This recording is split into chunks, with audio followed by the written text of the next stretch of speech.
Tira aqui.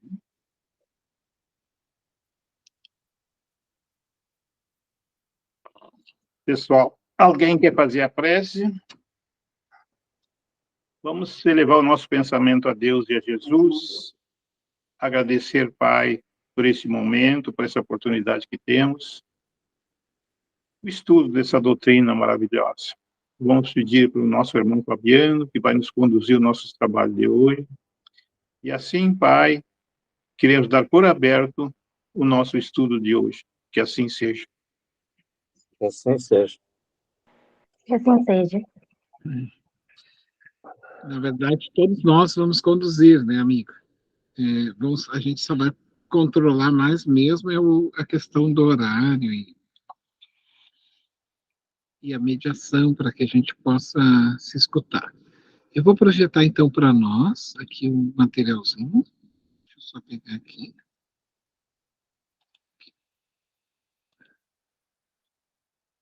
Daqui a pouco já abre, né?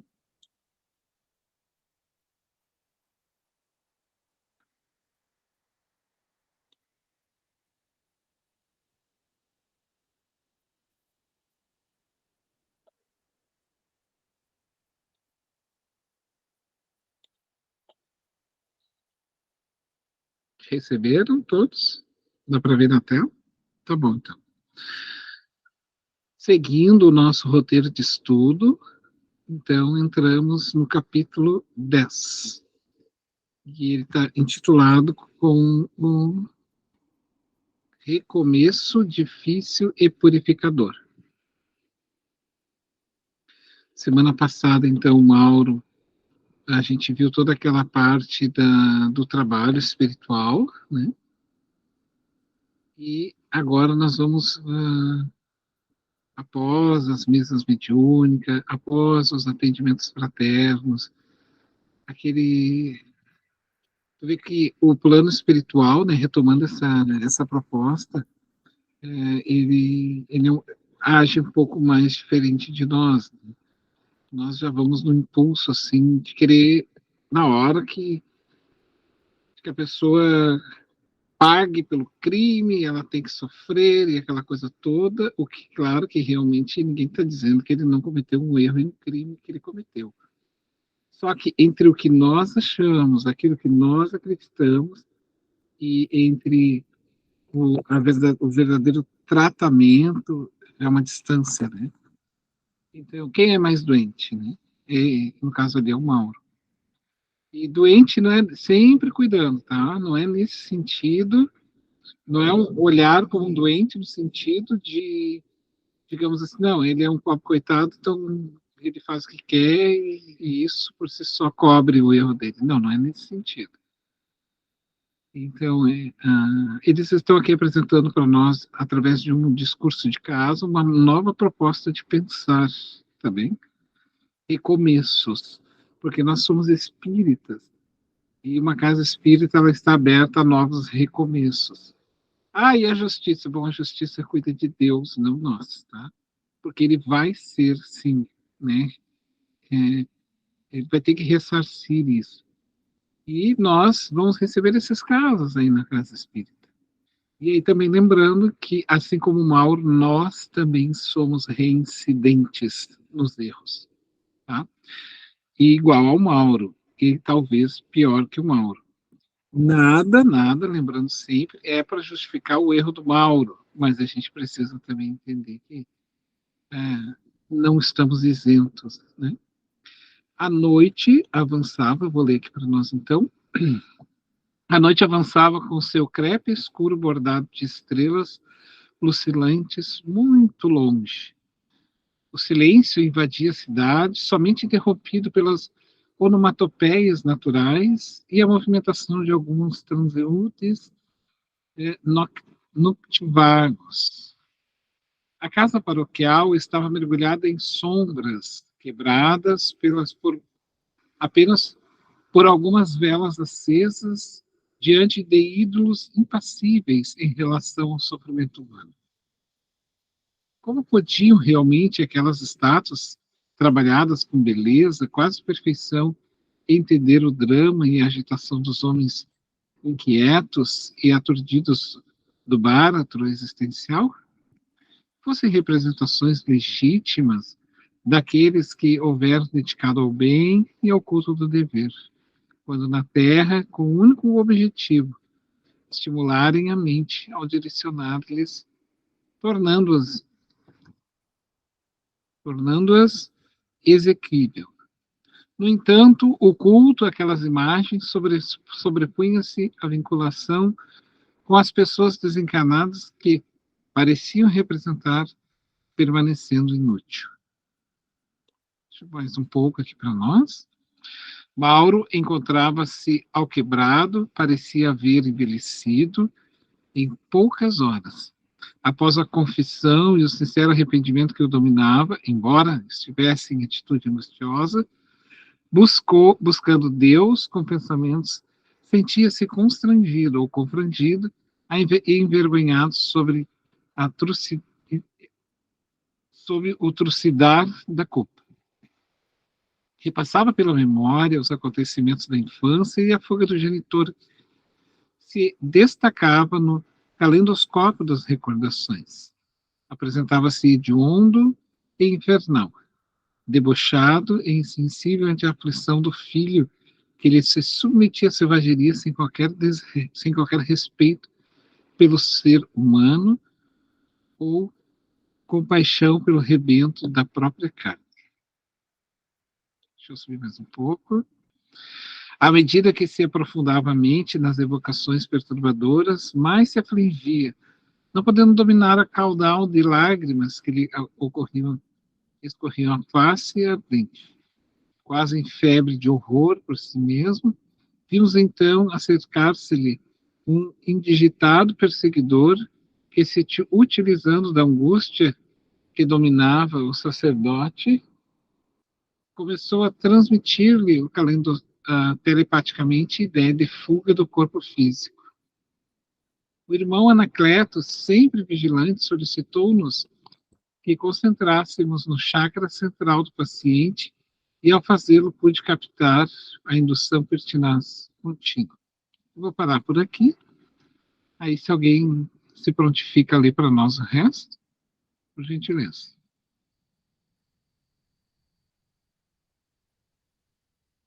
Tu pode contar 100% aí, porque para mim é muito pequenininha essa letra aí.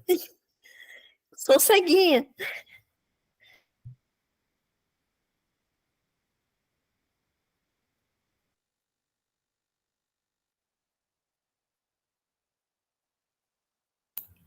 A solução, né?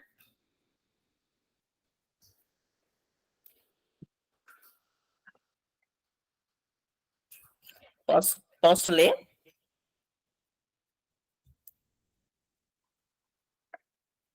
Fabiano, eu gostaria de fazer um comentário. Opa, desculpa, eu estava com o microfone desligado. Pode ler, sim, Nadir. Eu falei pode, mas estava com o microfone desligado, mas o Roberto vai fazer um apontamento antes. Fabiano, na página anterior, tem um trecho que diz o seguinte: no entanto, o culto àquelas imagens sobrepunha-se à vinculação com pessoas desencarnadas, que pareciam representar, permanecendo inútil.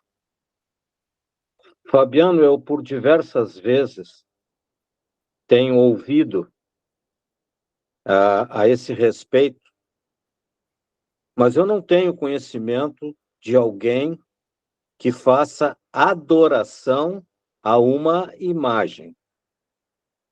A imagem, ela é usada como um referencial. Por exemplo, quando nós vamos fazer uma oração e o orador nos convida a mentalizarmos o Mestre Jesus, nós vamos nos referir a uma gravura do Mestre Jesus e usá-la como uma referência, nada mais, nada menos. Então, eu sinceramente, com esse trecho aqui, e eu gostaria de te ouvir, eu não concordo, porque já ouvi em outra ocasião, né, essa questão de adorar imagens. Ninguém adora uma imagem. Elas são apenas usadas como uma referência.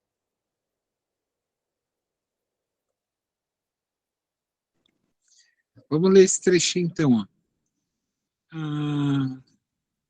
No entanto, oculto aquelas imagens sobrepunha-se a vinculação com as pessoas desencarnadas que pareciam representar permanecendo inúteis.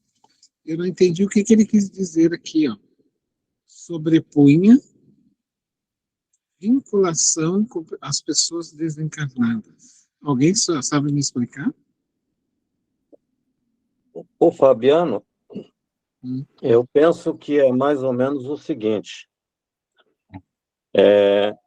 O Chico desencarnou e nós vamos fazer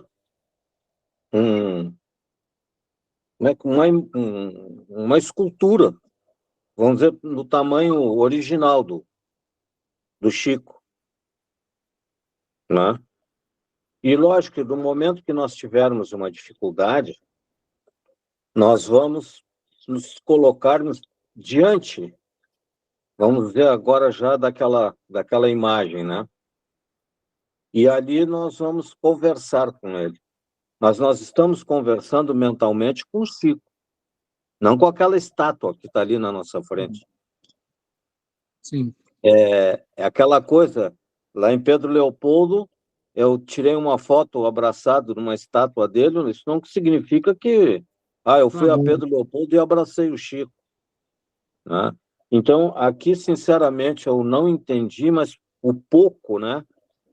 Porque quando fala o culto àquelas imagens, eu discordo veemente em relação a isso, né?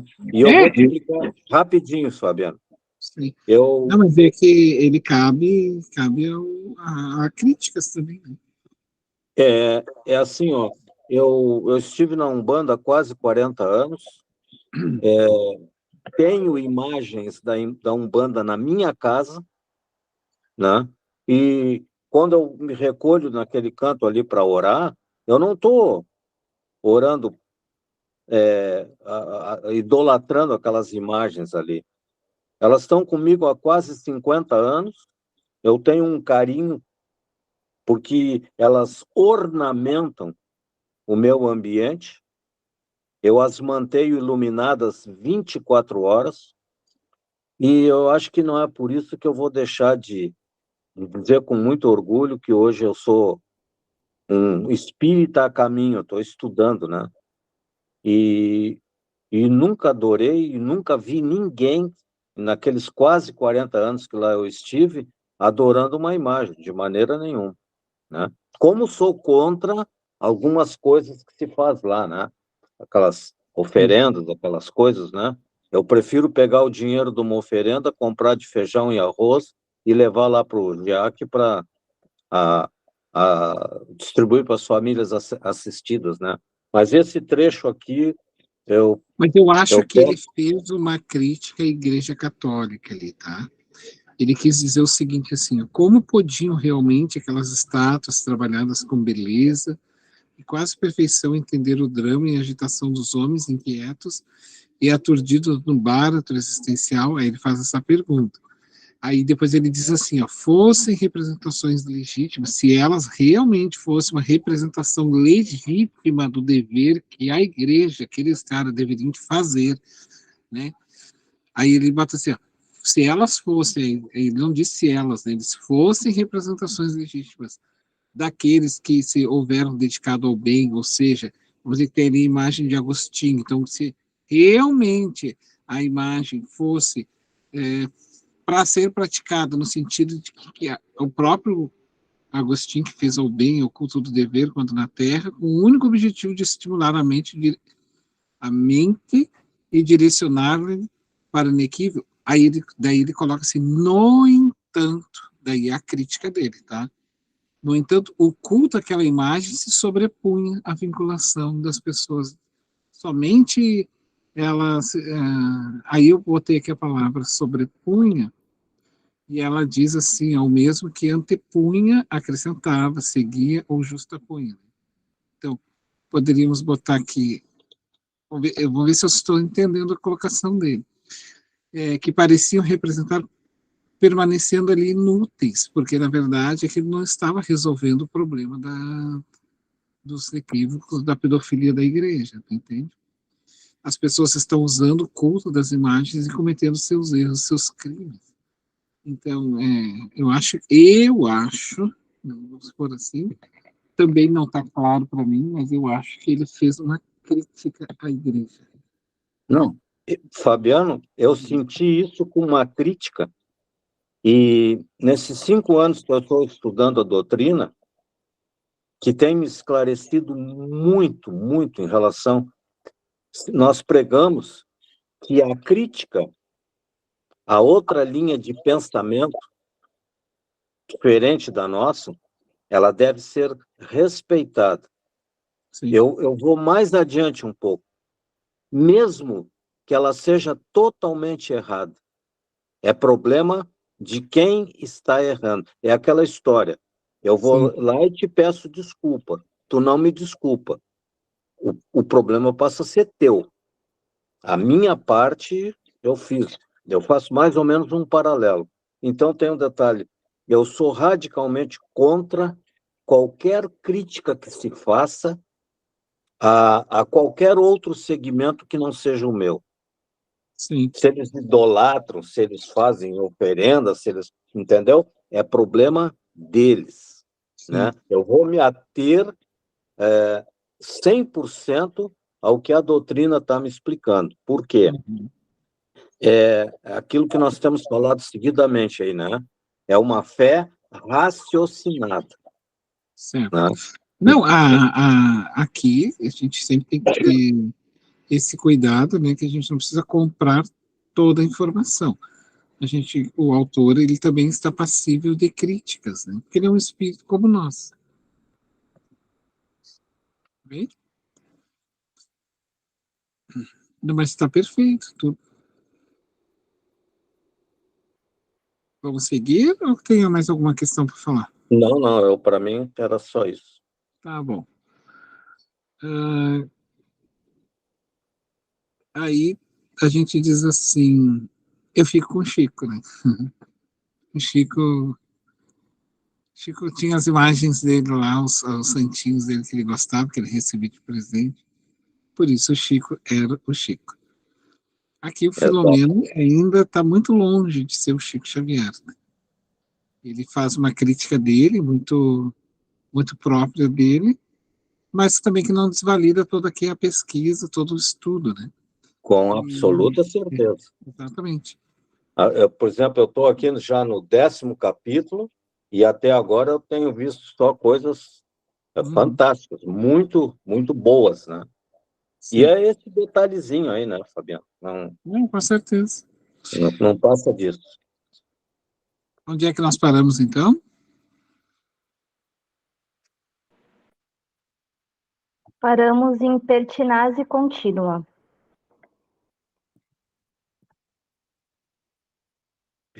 Então agora é a solução, né? Isso. Então tá. Aí a Nadir vai seguir ali para nós, então. Oi, Fabiano. Qual é a página que vocês estão? Quem é que está no livro aí pode dizer para ela? 126. 126. Item 10. Tá. A solução para tal crime é o suicídio. Porta aberta para a liberdade, pensava o sofredor elementalizado pelo ignorado inimigo oculto. Como enfrentar a vergonha, a humilhação, o opróbrio geral? E se a massa humana, sempre sedenta de sangue, em tomando conhecimento de hediondez, resolvesse fazer justiça com as próprias mãos? Nunca faltaria quem desse o primeiro grito em favor do linchamento. E logo as feras se atirariam furiosas contra a vítima, que seria destroçada, sem qualquer piedade. Só o suicídio poderia resolver-lhe o drama perverso. Fui tomado de espanto ante a habilidade do indigitado inimigo. Ele não se permitia trair, parecendo ser alguém que estivesse interessado na destruição do adversário, inspirando-lhe de tal forma a ideia da morte, como se lhe nascesse e no íntimo atribulado. Fixando-o, transmitia-lhe a ideia da fuga como solução, fazendo crer tratar-se de uma autorreflexão e nunca de uma autossugestão. Mediante esse comportamento, fazia o enfermo supor que a atitude desejada era lógica e, portanto, credível de aceitação. Mauro recordou-se de uma jovem que lhe trouxera, através da confissão, a narrativa do desespero em que se asfixiava ante a gravidez inesperada de que se encontrava objeto. Repudiada pelo amante que lhe abusara da confiança, e sabendo que a família jamais entenderia a situação, tanto quanto receando os preconceitos sociais então vigentes, recorrera-lhe ao auxílio, por não encontrar outro caminho, exceto o do autocídio. Ante o próprio conflito, que já o atormentava na ocasião, tentou dissuadi-la do gesto tresloucado sem muita convicção, sentindo-se fracassado, porque logo depois, na noite imediata, a infeliz recorrera à morte mediante o gás que abrira e deixara-se anestesiar no quarto de banho, onde antes tivera o cuidado de vedar todas as saídas e entradas de oxigênio. Reflexionando e, ao mesmo tempo, com a mente invadida pelo algoz, concluía, sem poder perceber, que estava... Agora me perdi. Que estava sendo vítima de uma consciência entenebrecida. O suicídio através do gás é repousante, sem dor e sem tormento, facultando ao desditoso adormecer para adentrar-se no país do nada ou no inferno sem retorno. Essa reflexão sacudiu, e ele recordou-se da fé religiosa que abraçava, dando-se conta de que não a tinha em alta consideração, como demonstravam sua conduta e seu pensamento inseguro. Estimulando a ação devastadora, o inimigo dá-lhe assenhorando-se do pensamento, com o propósito de tomar-lhe o centro dos movimentos e acioná-lo para que executasse o plano covarde de fuga, quando o mentor, percebendo a aflição da genitora de Mauro, em pranto e em prece, acercou-se-lhe e esclareceu. Nesta emergência, vemos apenas uma solução de imediato, que é a querida amiga acercar-se do filho, apresentar-se-lhe e despertá-lo para a realidade.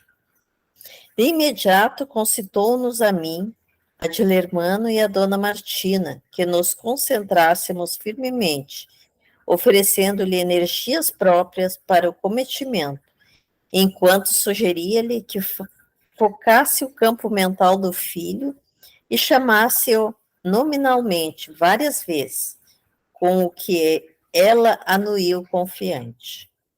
Mauro, meu filho, chamou com energia a mãezinha desencarnada. Desperte. Mauro, ninguém morre. Recorde-se nesse momento de Jesus. A nova onda mental penetrou o cérebro do aturdido sacerdote, que experimentou um choque vibratório por todo o corpo, percorrendo-o pelo dorso espinal e fazendo-o despertar do legarto doentio. Ante a força poderosa, ante a força poderosa do pensamento de amor aureolado pelas vibrações defluentes da prece, o adversário desencarnado experimentou a forte reação nervosa do paciente, que lhe desconectou o plugue fixado à mente, que lhe ia cedendo campo ao convite desnaturado. Só então percebeu-nos a todos que o contemplávamos com expressão de misericórdia e de compaixão.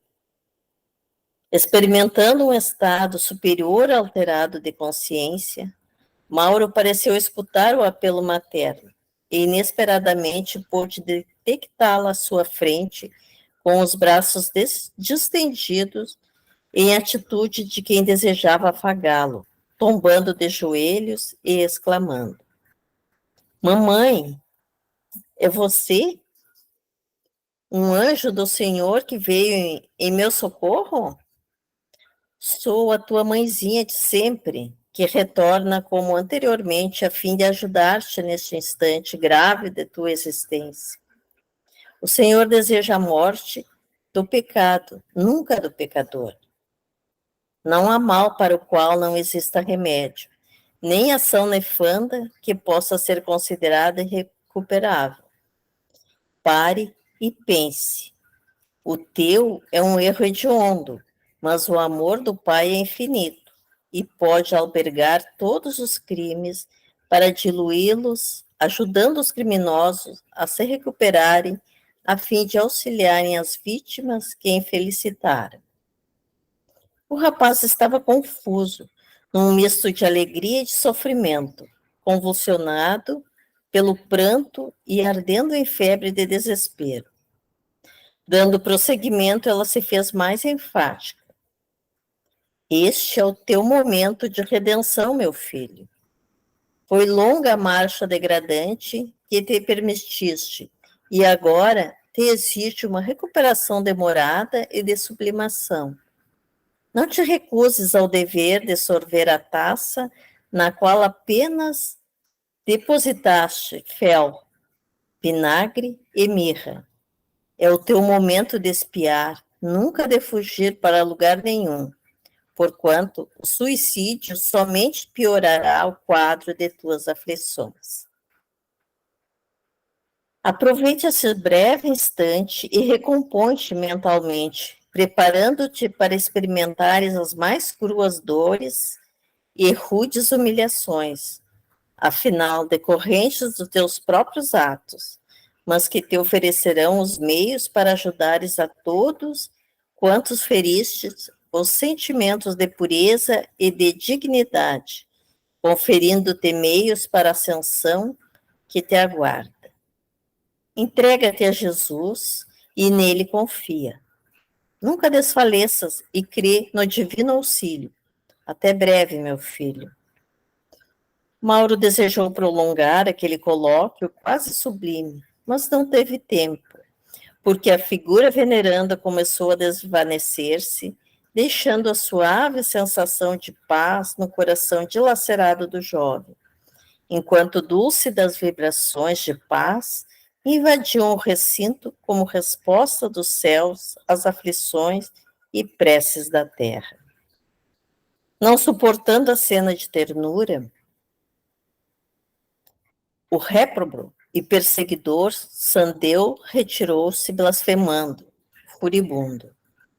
Mauro deitou-se para melhor introjetar tudo quanto lhe acabara de ocorrer e fixá-lo para sempre na memória e no coração. Um lânguido torpor foi-lhe tomando todo o corpo, e poucos minutos após, dormia tranquilamente. A mãezinha feliz continuou a velá-lo, enquanto, convidados pelo distinto Anacleto, retornamos ao núcleo onde nos hospedávamos.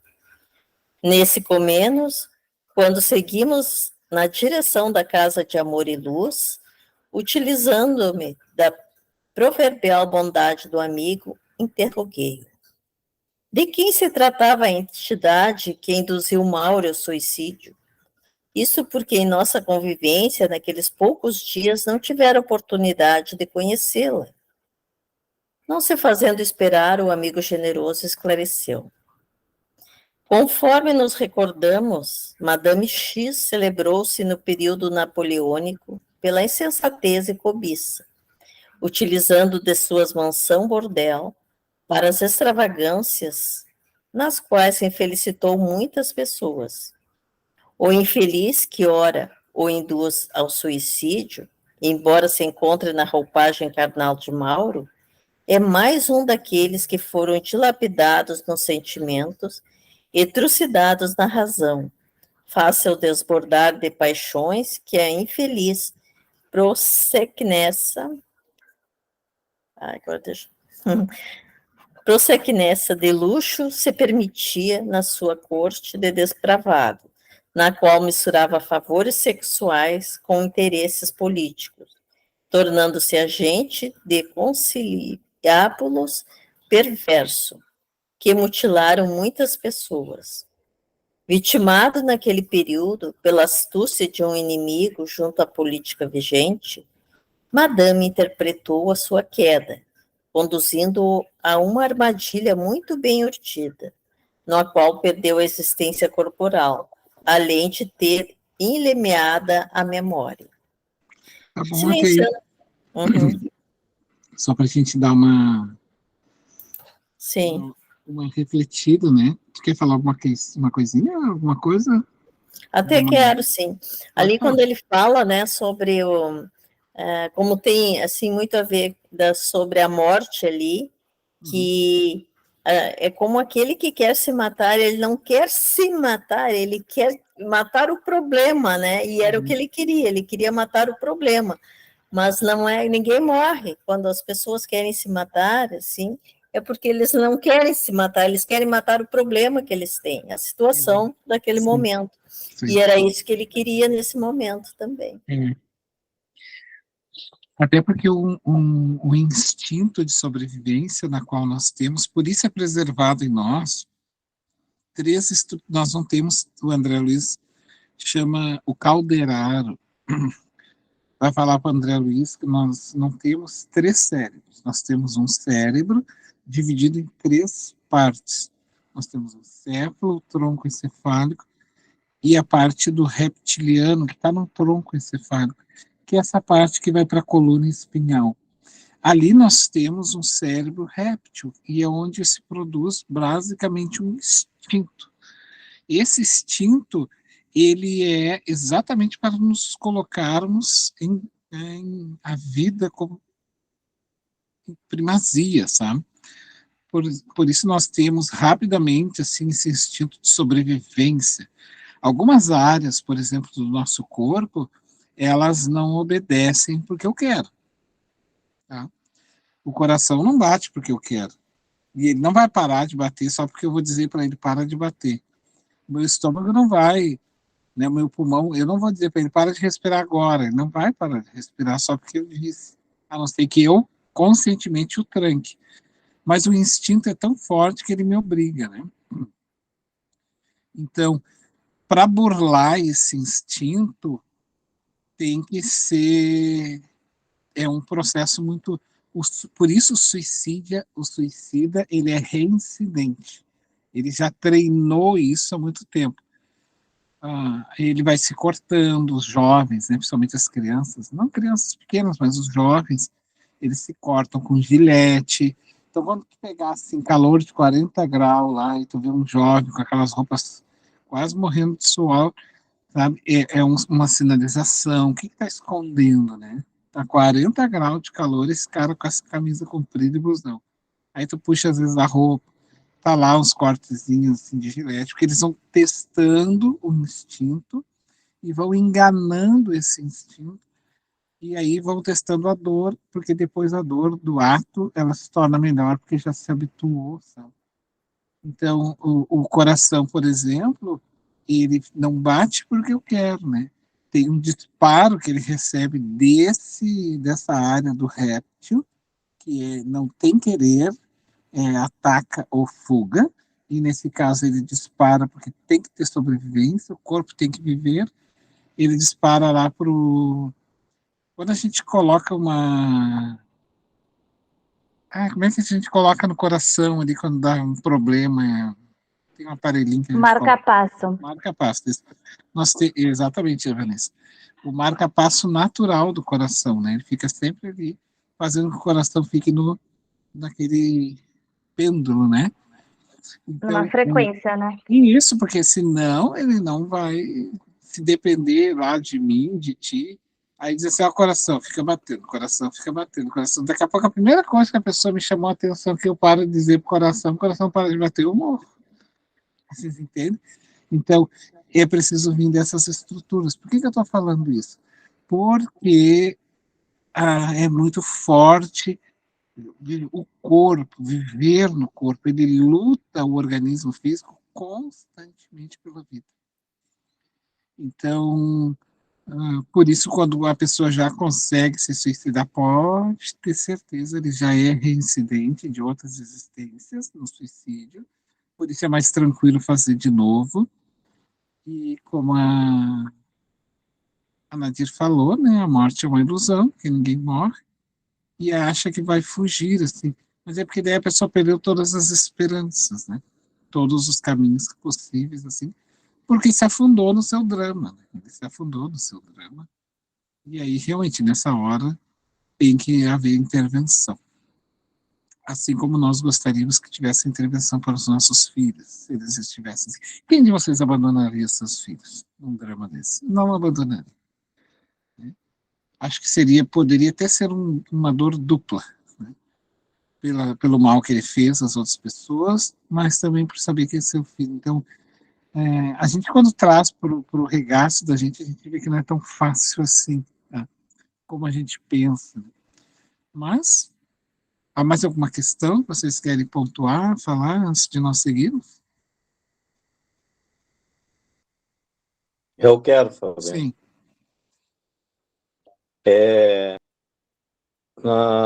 Na página anterior, está mencionado ali que suicídio, né, leva ao inferno numa ida sem volta.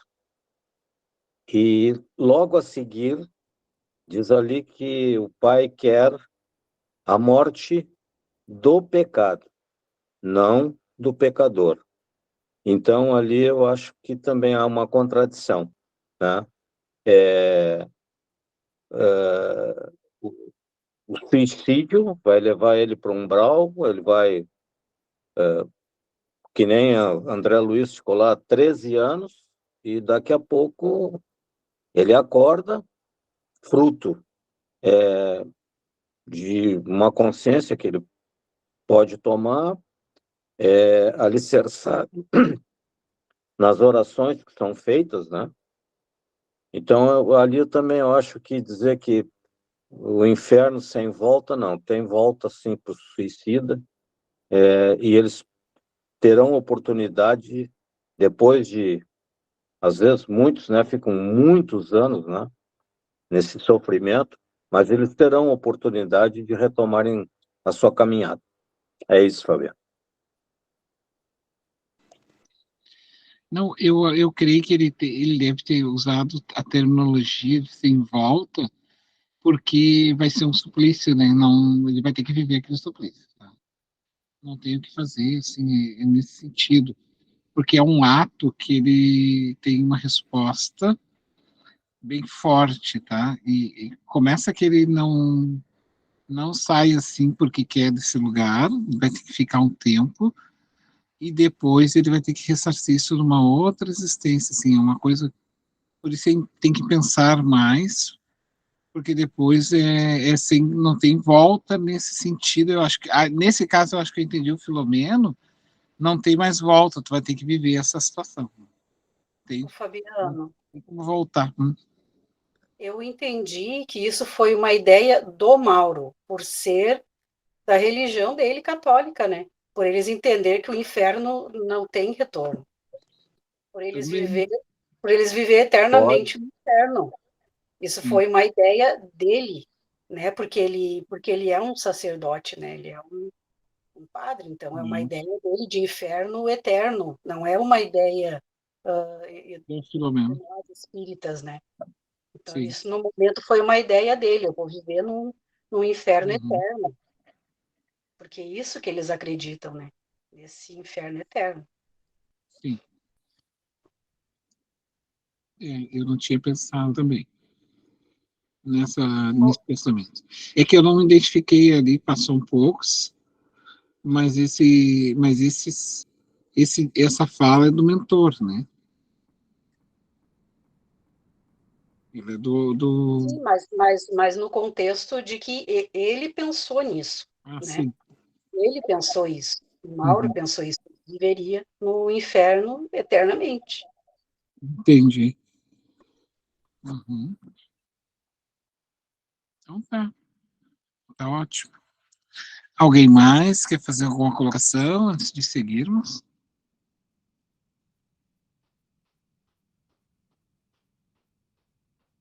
Quem gostaria também de ler um pouquinho depois da Nadir? Senão eu passo para a Nadir de volta. Pode ser eu. Pode. Ô, Fabiano, só uma coisinha antes.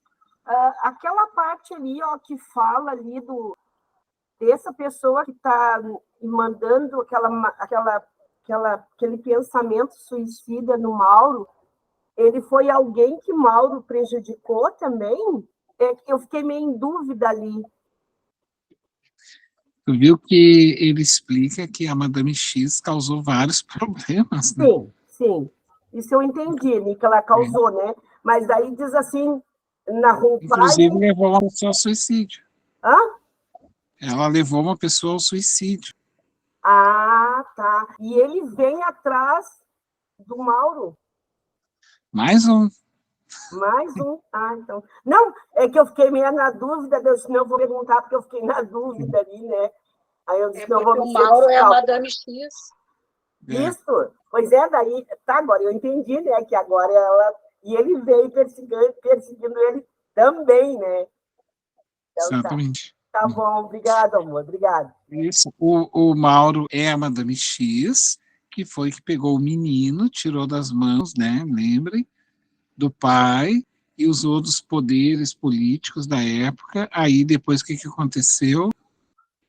O próprio espírito do menino, que se tornou o obsessor dele, que arrastava ele, agora reencarnado como um homem, sacerdote, e arrastava ele para cidades estranhas. E aí reencarna, como Mauro, não, ele vem, reencarna com o pai dele, e abusa desde pequeno, abusa dele, o menino, né, abusa dele como criança, faz o mesmo tipo de abuso. Sim. E aqui, nesse caso, tá certo? Sim. É isso? Assim, né? É assim que eu vi desde o início, né? É. Então, eu digo, então, é uma sequência de pessoas que querem destruir praticamente ele, né? Por isso que está dizendo ali, ó, conforme nós nos recordamos, Madame X celebrizou-se no período napoleônico pela insensatez e cobiça, né? Sim. Utilizando-se da sua mansão bordel para as extravagâncias nas quais felicitou, olha lá, infelicitou muitas pessoas. O infeliz que ora induz ao suicídio, embora se encontre na roupagem carnal de Mauro, é mais um daqueles que foram dilapidados nos sentimentos e trucidados à razão face ao desbordar das paixões que a infeliz proxeneta de luxo se permitia à sua corte de depravados, na qual misturava-se favores sexuais com interesses políticos, ou seja, né?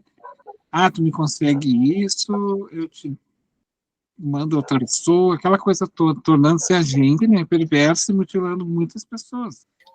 Vitimado naquele, vou ler só esse pedacinho para a gente entender, vitimado naquele período pela astúcia de um inimigo, junto à política vigente daquela época, a Madame X intermediou a sua queda, ou seja, facilitou, ela criou uma situação conduzindo a uma armadilha bem urdida, na qual perdeu a existência corporal, além de ter lameada a sua memória.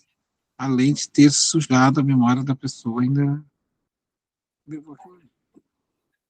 Então, era mais um, né,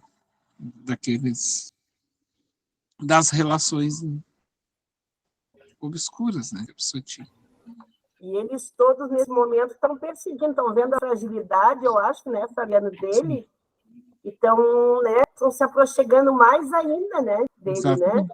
né? Exatamente. Mas vamos ver como é que vai se desenrolar aqui. Quem é que estava lendo? Quem é que ia ler? Pode ser eu. Fabiano, Era a Fabiano, dona... Oi, dona assim, ó, Luzia. para justificar a colocação de que o suicídio não tem volta, o inferno sem volta, tá bem explicadinho ali que é o mal pensando através do obsessor, pelo pensamento católico dele. Ele diz assim, ó, Sim, é o que é. reflexionando, ao mesmo tempo com a mente invadida pelo algoz, concluía, Sim, sem poder perceber que estava sendo vítima de uma consequência entenebrecida. O suicídio através do gás é repousante, sem dor e sem tormento, facultando ao desditoso adormecer para adentrar no país do nada ou no inferno sem retorno. Uhum. Entendi. Perfeito. Perfeita. A Simone já tinha levantado essa Isso, questão, agora tu confirmando o que a concluiu. Simone tinha colocado. E tu Para concluiu ficar aí claro, melhor. né? Uhum, claro, perfeito. Então, a dona Luzia vai ler para nós? Silenciando rapidamente, concluiu. Quando as criaturas derem-se conta da gravidade do crime e das suas consequências, pensarão sempre com muito cuidado antes de assumir ou criar situações perversas e infelicitadoras para as outras, que sempre redundarão em desdita para si mesmo. Naquele momento, chegamos à instituição que me chamou a atenção para o número de espíritos que ali se encontravam em verdadeira azafama. Alguns acorriam ao salão doutrinário, onde logo mais deveria ser realizada uma conferência por abnegado espiritista desencarnado que realizara na Terra expressiva tarefa de divulgação dos postulados exarados da codificação. O número de encarnados em desdobramento parcial pelo sono que ali se encontrava era expressivo, os quais misturavam-se aos libertados do corpo através da morte física. Muitos desencarnados buscavam os setores de socorro aos que deambulavam em roupagem carnal, e os seus familiares vinham em busca de auxílio para os mesmos, antes de que se comprometesse irreversivelmente. Outros mais caminhantes do carreiro orgânico eram enfermos que estiveram no centro médico da entidade durante o dia, e após orientados pelos esculatos que também lhes falaram das interferências espirituais que geram distúrbios de vária ordem, procuravam atendimento específico. Diversos outros conduziam seus filhos que frequentavam as escolas da casa e necessitavam de terapias espirituais a fim de terem diminuídos os seus sofrimentos, melhorando-lhes a capacidade de entendimento e compreensão das aulas que lhes eram ministradas. Espírito com os sinais e características dos desgastes orgânicos apresentavam-se ansiosos, necessitados de orientação e apoio, de forma que conseguissem concluir a reencarnação com dignidade e proveito. Enfim, toda uma colmeia de ação ordenada prosseguiam em comum movimentação. Tá bom, Ao lado ok. desse... Só para fazer Dona Luzia, só para não perder um detalhe que a senhora leu ali, que é muito importante, que tem uma informação. Ele está falando da mansão do caminho, tá? E na mansão tem as escolas, tem um hospital lá dentro, tem um hospital maternidade, tem posto de saúde, tem escola municipal lá dentro. dentro da própria Mansão do Caminho, eles têm convênio com o município, acho que não sei se é o município ou o estado da Bahia. E eles, então, e também tem um hospital maternidade, que é o hospital que faz parto natural, como se fosse de parteira, né? E uma outra informação que ele levanta lá em cima, que no encontro daquela palestra desse espírito que vai vir, haviam também pessoas encarnadas que iriam participar em estado de sono. Por que eu estou falando isso? Porque o André Luiz fala no livro Domínios da Mediunidade que geralmente somos convidados, viu, gente? Vocês, eu, todos nós somos convidados a participar no mundo espiritual de palestras, de encontros. E o André Luiz, ele chama atenção, assim, porque nesse momento ele pergunta para o Aulus, né, por que algumas pessoas tinham um laço, assim, aí é quando eles não, eles são trabalhadores de casas espíritas que estão encarnados, e esse laço é o cordão que os prende aos seus corpos. E esses outros que aqui estão, já são os trabalhadores desencarnados. A gente chamou a atenção dele de muitos enfermos que estavam ali também na volta. É que daí a própria palestra ia desenvolver energias balsamizantes que ia atender aqueles enfermos desencarnados. Então eles não sabiam de nada, não entendiam nada que estava acontecendo. Mas eles seriam atendidos também pelo momento, né, que se proferia. Só para fazer porque é uma dinâmica, viu? O plano espiritual, eles tentam fazer com que tenha um proveito máximo dessas questões. E ali, então, eles estavam tentando fazer o máximo de proveito, como aqui. Então, ele está sinalizando para nós isso, né? Mas pode seguir só, se ninguém tiver nada para falar. Se alguém queira, né, falar. Ou se não, a dona Luzia segue. Tá. Tudo respirava o oxigênio do amor e da vida, enquanto o silêncio e a noite... Não, me marcou ali embaixo. É aqui, né? Mais em cima? Isso. Ao lado desses grupos de desencarnado em sofrimento eram convidados e conduzidos aos diferentes setores da triagem para melhor atendimento, ao tempo em que perturbadores e viciosos, embora sem dar-se conta, também eram encaminhados aos núcleos onde poderiam ser recebidos e ajudados. Isso, então, não necessariamente eles sabiam o que estavam fazendo ali, mas eles eram atraídos para aquele ambiente porque já podiam ajudar eles. Sim, já podiam ter uma orientação mesmo sem ter procurado por conta própria. Tudo respirava oxigênio do amor e da vida, enquanto o silêncio e a noite amortalhavam no sono físico. Ali, ó.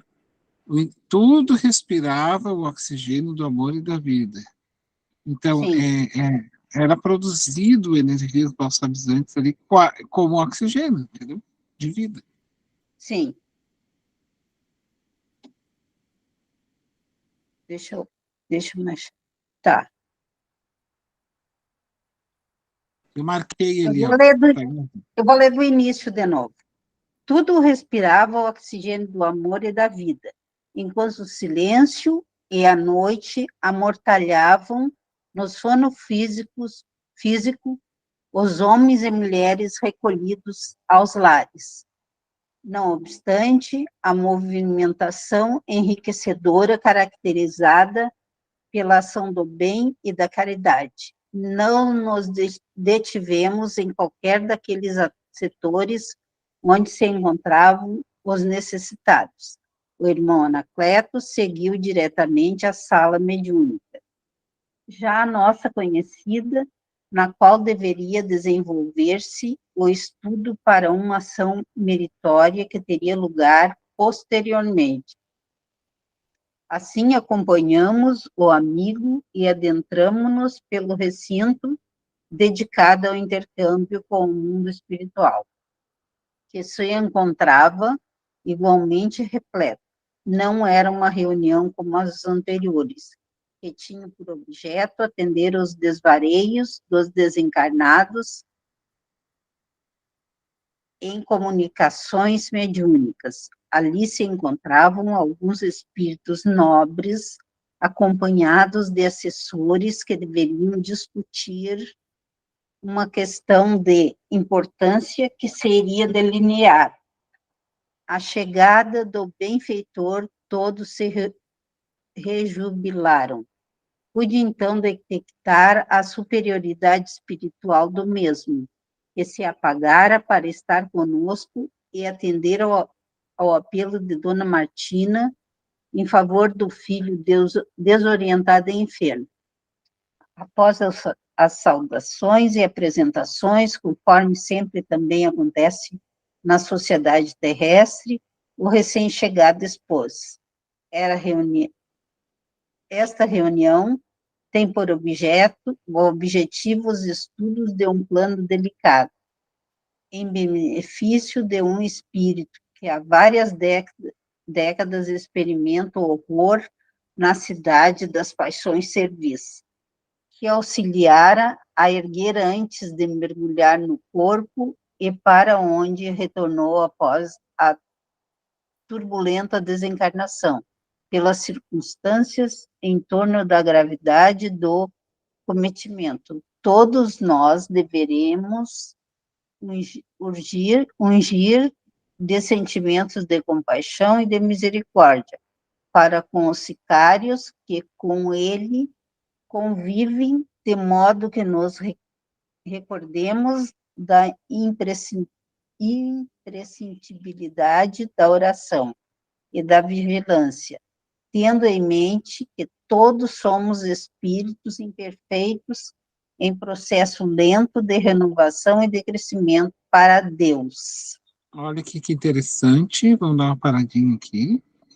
Ele é um espírito de uma autoridade, né, um pouquinho mais, bem mais elevada do que nós, e ele nos faz uma chamada aqui, não para exatamente nos deixar claro, tá, do auxílio dele, não da impressibilidade da oração e da vigilância. Olha só, essa chamada aqui que é para nós, tá, gente?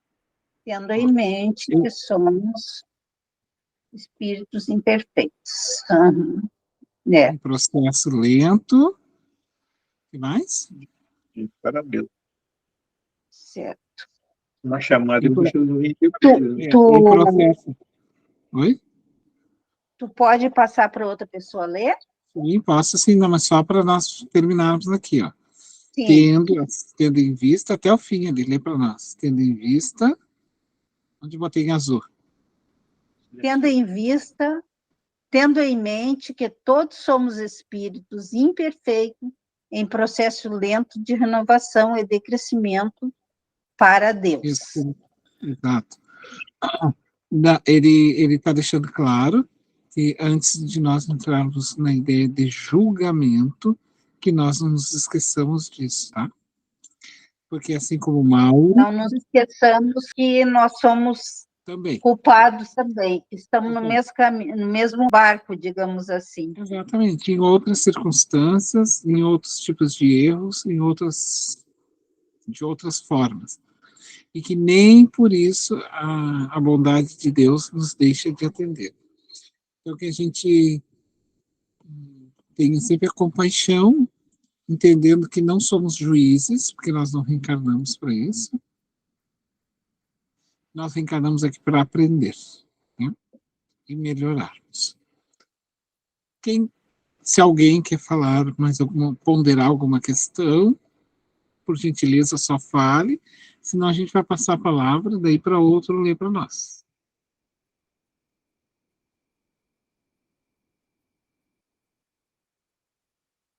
Alguém quer ler, então, para nós? Eu posso ler, Fabiano. Tá bom, pode ser. Aqui onde está... Mas antes, e rápido, eu gostaria de fazer uma pergunta para a Rosa. Se ela tem notícia do menino.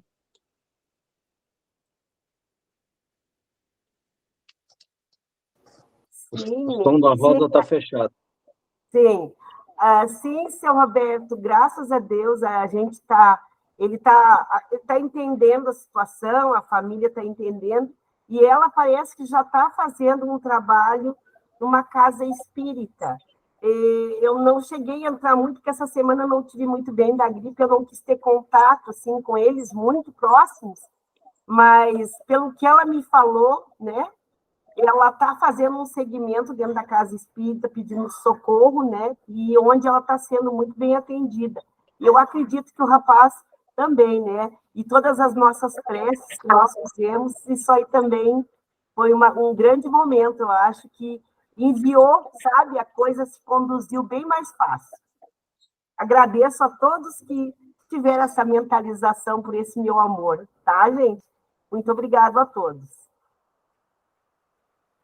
Silenciou por alguns breves segundos e logo prosseguiu. Pela magnitude do labor, deveremos formar um só bloco de pensamento, de forma que nos seja possível atravessar as barreiras defensivas da comunidade de perversão, para ajudar sem censura, ali estagiando, sem nos contaminarmos, realizando o mister para o qual a visitaremos com os propósitos elevados de bem servir.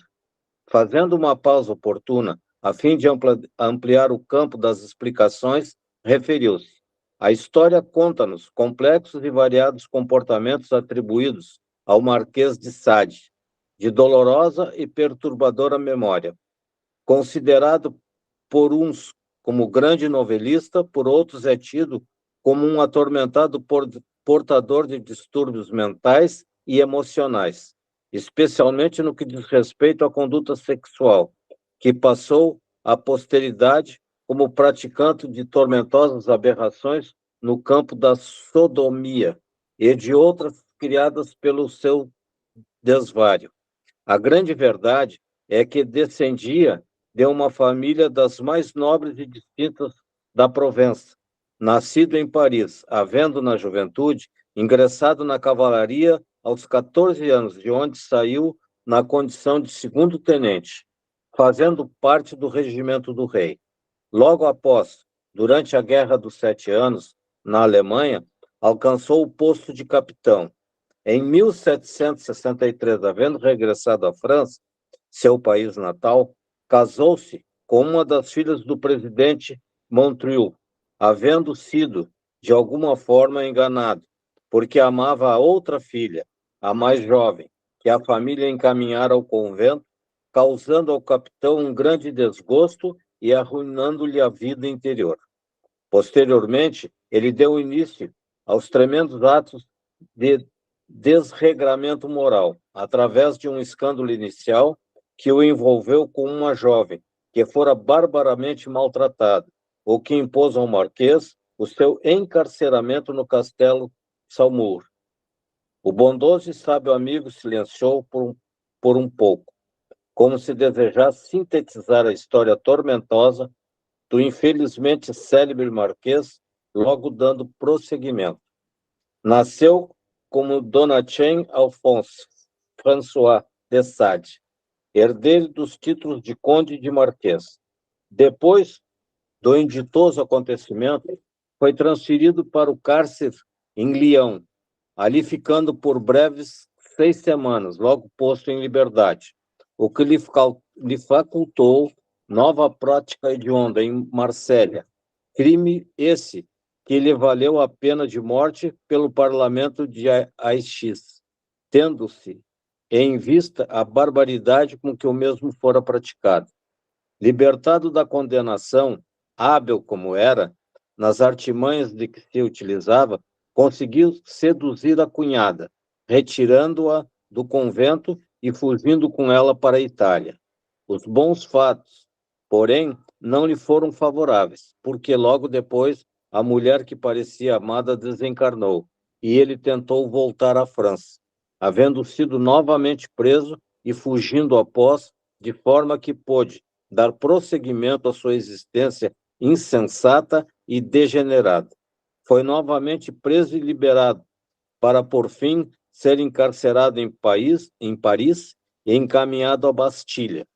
Aqueles eram, porém, dias pré-revolucionários, e ele, utilizando-se de maquinações bem elaboradas que o caracterizavam, improvisou um tubo, através do qual conseguiu gritar impropérios e narrar supostas perseguições como maus tratos que seriam vítimas os encarcerados no velho castelo. Posteriormente, passou a escrever em folhas de papel que atirava pelas grades, narrando supostas atrocidades que sofria com outros prisioneiros, havendo sido considerado, de alguma forma, um inspirador ou estimulador da Revolução de 1789, especialmente havendo contribuído em favor da destruição da hedionda prisão. Anteriormente, no entanto, houvera sido internado no asilo para alienados mentais de Sherrington, de onde foi liberado graças a um decreto da Assembleia Constituinte. Novamente o nobre espírito silenciou. Podíamos notar-lhe a emoção, feita de compaixão e de misericórdia, em favor da desnaturada personagem, para logo concluir. A esposa abandonou-o, não mais o suportando, embora também a vida desregrada que se permitira, resolvendo se recolher a um convento, a fim de expiar a conduta reprovável. Sentindo-se livre do cárcere e do matrimônio, o marquês, já idoso, teria levado o restante da existência de maneira moderada, ainda segundo alguns biógrafos, vivendo pelo próprio trabalho, deixando um imenso legado de obras, principalmente comédias, que foram representadas em Paris, em Versailles, licenciosas e autobiográficas, das práticas que realizava. Embora expressiva e volumosa, a sua literatura não se destaca pela qualidade, mas certamente pela vulgaridade. Desencarnou louco no manicômio de Sherrington, para onde fora levado, após uma longa existência de 74 anos mal aproveitados. Os seus desregramentos deram lugar a uma designação derivada do seu nome, para um tipo de perversão sexual que passou a ser conhecida como sadismo.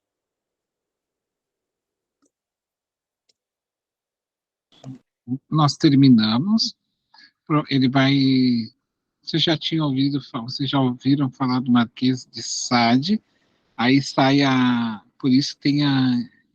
Eu ia falar aqui, mas daí depois eu me lembrei que no final ele ia explicar.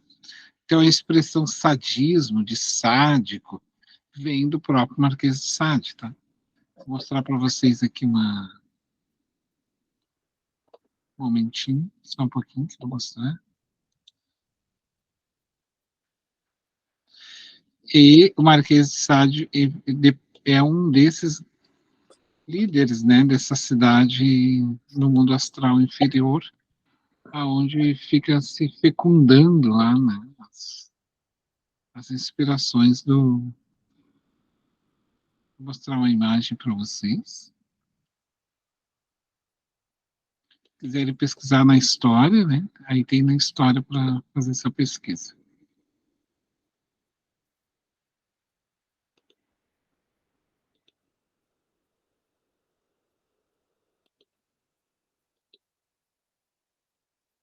Só um minutinho, a internet aqui tá minha.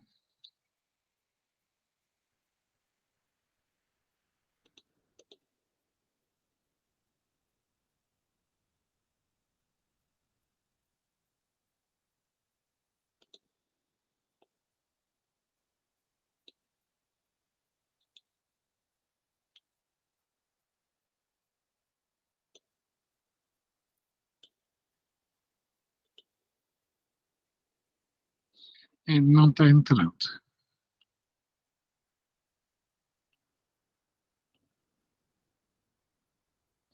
Era sempre livros na questão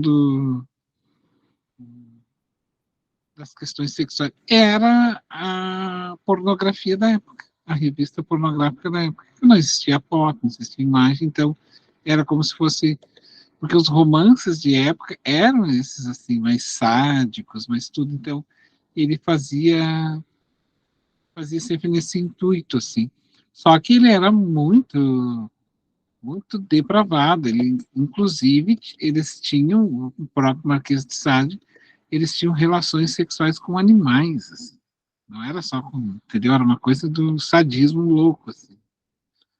Desvairado da própria pessoa doentia, né?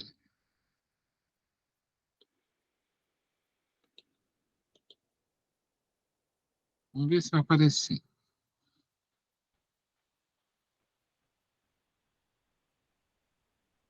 Ali, ó. Vocês conseguem visualizar? Então, Sim, opa, é que se eu tiro aqui, ele some, né? Então eu vou botar de volta. Daí ele mostra a tela. Então, ele fazia assim, sempre romances no sentido, não eram romances assim, eram romances sempre apimentados de desequilíbrios sexuais, sabe? Do sádico. Depois aí surge a questão do flagelo. Sabe aquelas pessoas que se vestem com aquelas roupas pretas e se ficam batendo com... Como é que é um... Esqueci agora. Tipo emo?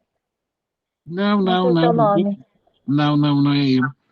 É aquelas pessoas que se vestem com chicote, roupa preta e ficam se batem todos, assim. Ah, eu não lembro o nome também. Aqui, ó, vocês podem ver, olha que imagem interessante, ó, aqui do lado. Né? Várias entidades, ó, ligadas a ele, soprando energias. Que interessante. Tem, Fabiano, não é sadomasoquista? Sadomasoquista, exatamente, de sádico. Sadomasoquismo vem da expressão do sádio, que é exatamente ele adoece essa questão do sexo, é um distúrbio da própria mente do sujeito doente, entende? Então ele é sempre nesse sentido ali, como eu estou mostrando nas imagens para vocês. Mas isso ele traz de outras vidas também? Ou são espíritos que levam ele a fazer isso? Sempre tem o processo dele das outras vidas passadas, né? Porque a pessoa, o espírito já vai trazendo. Mas daí, lá no mundo astral inferior, ele continua, né, com essa... Na verdade, são orgias, né? Sim. E pela dor, sempre pelo chicote. Não, o amor, ele perdeu a expressividade, entende? Para ali não existe esse amor... aqui é um amor doentio, aqui, nem é amor, né, gente? Mas ele passou a ficar assim depois que ele não conseguiu casar com a filha mais nova lá do capitão? Foi pra... ali não se refere, né? Que ele ficou assim, já era dele, ele já trazia isso dele. Ah, entendi, obrigada. Eu acho que deve de ter acelerado dele esse processo, né, do SAD. Eu acredito que no próximo a gente vai ter alguma informação do Marquês de Sade. E que eu já li o livro, eu não me recordo mais, porque já faz muito tempo, mas eu acredito que sim, tá? Vai ter um pouco mais de respostas. Aqui ele está em cadeia, ó. Ele era aquele homem sedutor, sabe? E que seduzia, mas que ultrapassava o limite do sentimento para ir para uma agressão, para um sadismo, para outras aberrações. Né? A expressão mais correta seria essa, né? Aberrações. Assim.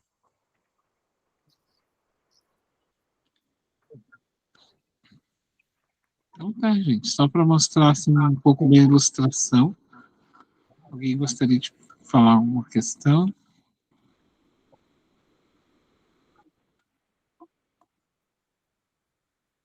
Ô, Fabiano, bonito é essa parte ali que antes, né, quando a gente está vendo que eles vão lá, né, que ele faz que ele conta a história desse cavalheiro aí, o Marquês, né? Uhum. Bonito a gente ver ele falando assim, quando ele adentra dentro da mansão, né? Uhum.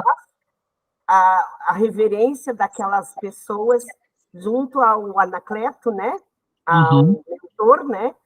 Sim. E o trabalho dele, ali que ele se refere, né? A mãe, né? Do Mauro, ele se vai lá para conseguir, para fazer todo aquele trabalho, né? Junto ao Mauro, né? Então, a gente vê um trabalho lindo. Ele podia estar numa esfera mais superior, não se preocupando tanto com esses problemas, e ele não, ele vai em busca, né, dessas situações difíceis. O embasamento que ele tem nessa parte da sensoridade. Ele tem um embasamento muito grande, né? Um conhecimento muito grande, né, Fabiana? Assim, no meu entender, sobre esse aspecto, né? Dessas coisas, né, Fabiano? Eu achei maravilhoso essa parte que ele colocou e como ele se achega a reverência que ele é, o espírito de escola que ele é, né, ali naquele momento, representado por aqueles irmãos que estão lá também, né, sendo atendidos. Muito bonito. Essa parte muito interessante, né? Me chama a atenção. O que é a ideia de espírito nobre? É porque a pessoa já atingiu esse grau de entendimento maior da psicologia, da psiquiatria. Ele já tem uma compreensão, um alcance muito mais superior que nós.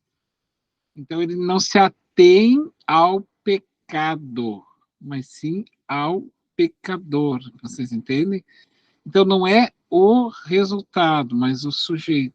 Ele não está preso ao efeito, ele quer ir na causa. Entende? Ele não quer atender ali a pele que está saindo a infecção. Ele quer ir lá na causa do problema. Né? O que está gerando essa infecção? E, claro, esse olhar que não é o nosso, né? É um olhar bem mais... Aí demonstra para nós como nós temos que caminhar ainda, né? Como que nós temos que caminhar ainda. Hein, Fabiano, o que leva uma pessoa a esses desregramentos morais, sexuais? Seria a questão do instintivo lá daquela época? Eu fiquei pensando agora assim, né?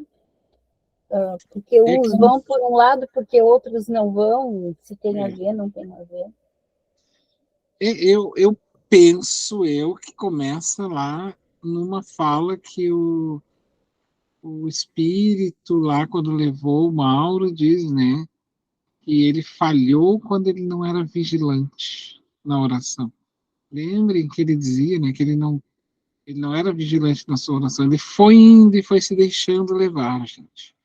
Ele vai indo e vai deixando levar. A Ivone, eu não sei se a Ivone ainda está aqui no grupo, ela tinha logo depois um grupo de oração e eu ia sair um pouquinho mais cedo. Então, a Ivone tem uma fala assim que ela é muito importante, né, Ivone? É o gostar. Vai gostando e não vai mais se apercebendo, né? A pessoa vai gostando, vai gostando, vai gostando e daqui a pouco está mais ou menos assim, olha, é como uma droga. É isso mesmo, é bem assim. É como uma droga. Experimenta uma vez, diz uma mentira uma vez, mais ou menos assim, ó. Diz uma mentira uma vez, inventa e gostou. Aí depois ela começa a repetir a mesma mentira, o mesmo assunto. Aí já não consegue mais sair. É mais ou menos assim. Vai se enredando. O instinto de defesa, na verdade, não tem muito a ver, porque o instinto de defesa já diz, né, que é para defender. O instinto ele é mais assim, no sentido de preservar, né? Está preservando sempre. Aí é vício mesmo. Nesse caso, são vícios morais. A pessoa vai se deixando. E a gente vai fazendo o mesmo. E outra, olha que interessante, isso que te traz para nós, dessa tua colocação, desculpe que me fugiu o teu nome agora, eu estava aqui em cima. Isso. O que acontece? A gente vai fazendo isso também em outras situações. A gente vai fazendo em outras situações. A gente vai gostando, vai gostando, vai gostando, daqui a pouco já não quer mais sair daquilo, daquele jeito, entende? Então a gente tem que ficar vigilante para tudo, sabe? O que é que eu estou fazendo, né? O que eu estou fazendo, meu Deus? Não é meu, isso eu não era assim. Por que eu estou pendendo para esse lado? Sempre lembrando, tá, pessoal? Isso é muito importante. O sexo em si não tem nada a ver com sadismo, tá bem? Sadismo, essa loucura, esse desvario da alma, é do próprio sujeito que se deixou viciar. Mas existe também a própria gula em desregramento, que é uma outra forma de sadismo, em que a pessoa começa a comer, e aquilo que se era antes um prazer, uma necessidade, vira um prazer além da conta, entende? E assim tem outras questões mais, vocês entendem? No caso, o sexo ele é uma fonte de inesgotável energia sublime. É tão sublime o sexo que é por ele que Deus elege a vida. Então, veja bem, pelo ato sexual se abre porta para alguém reencarnar. Então, a Joana sempre vai dizer, né, que para nós que o sexo é como uma grande viagem, não importa a chegada, o final do sexo, mas sim a viagem, que começa com o olhar, com o toque, e assim vai indo, o enamorar-se. A gente tem que cuidar muitas coisas, sabe? Daqui a pouco vira, a gente tem que cuidar, assim, o que é assédio sexual e o que é uma simples paquera. Esses dias eu estava vendo, por exemplo, na pracinha aqui, a juventude, então tinha umas meninas jogando bola com os guris, dia de hoje, guria joga bola com o menino, né? Então, elas estavam jogando bola com os guris, e aí eles iam para um canto e cochichavam, e elas iam para outro canto e cochichavam. Não existia nada de assédio sexual. Eram coisas naturais de uma juventude, que é o enamorar-se, sabe? É aquela coisa de saudável. Então, a gente tem que cuidar sempre, assim, para não ficar vendo bicho aonde não existe, né? Monstro aonde não existe. E entender que são fenômenos naturais, isso faz parte, os passarinhos, quando vão, né, acasalar-se, os machos, por exemplo, fazem todas aquelas poses, e fazem aqueles teatros todo, tudo aquilo ali faz parte do requinte desse planejamento, né, do enamorar, do outro, dos polos opostos que se atraem e querem se completar, né, para de repente formar um terceiro, e assim são, isso é tudo é natural. É muito diferente o caso do Mauro e do Marquês de Sade, que representam muitas pessoas na humanidade, né? Esses casos são casos doentes, quando já chegou a um estado de doença, a pessoa se perdeu ali e perdeu o prazer, passou a enxergar esse prazer no processo de dor, de doença, né? Por isso... Fabiano, Oi? Fabiano, não seria assim como Raul Teixeira diz, é o amor que enlouqueceu. Ele fala assim, não seria isso aí?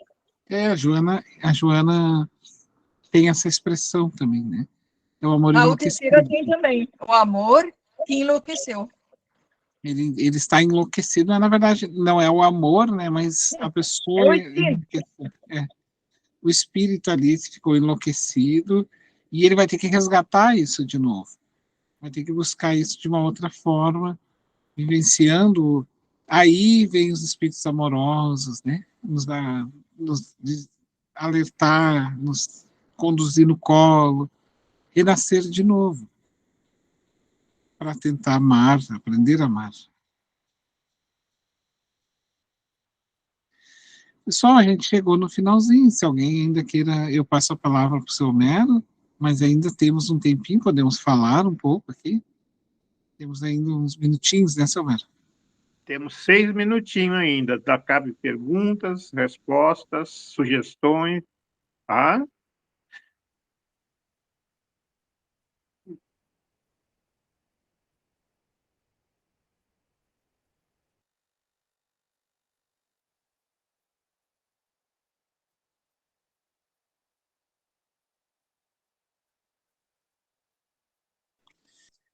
E hoje eu prometo que vou botar as outras aulas no ar, tá? Antes de dormir, Eu prometo para vocês que eu já coloco ali, porque estamos pendentes, elas estão gravadas e eu acabei não colocando lá. O seu Mero me pediu, e a dona Lucia. Aí, as outras eles colocaram, essas eu vou colocar.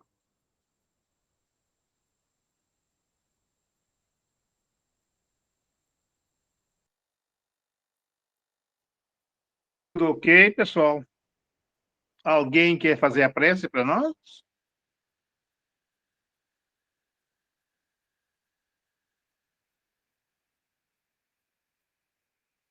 Então tá, vamos fazer o nosso encerramento, né? Agradecer a Deus e a Jesus por este momento, esse estudo maravilhoso dessa doutrina, nos orienta, nos conduz, nos acalma, né? Agradecer a Deus por esse dia, Pai, que na próxima segunda-feira possamos estar todos nós aqui novamente, Pai. Agradecer, Pai, pela vida, pela nossa família, pela oportunidade da vida, pela oportunidade de nós estudarmos essa doutrina. Obrigado, Pai, obrigado a Jesus, obrigado, amigos, e assim queremos encerrar o nosso estudo de hoje. Que assim seja. Assim seja. Que assim seja. Uma boa noite. Obrigada. Que assim Boa seja. noite, Tchau, pessoal. gente. Boa noite. Obrigada. Nossa, Boa semana, pessoal. igualmente. Boa noite. Obrigada. Beijo, tchau, tchau.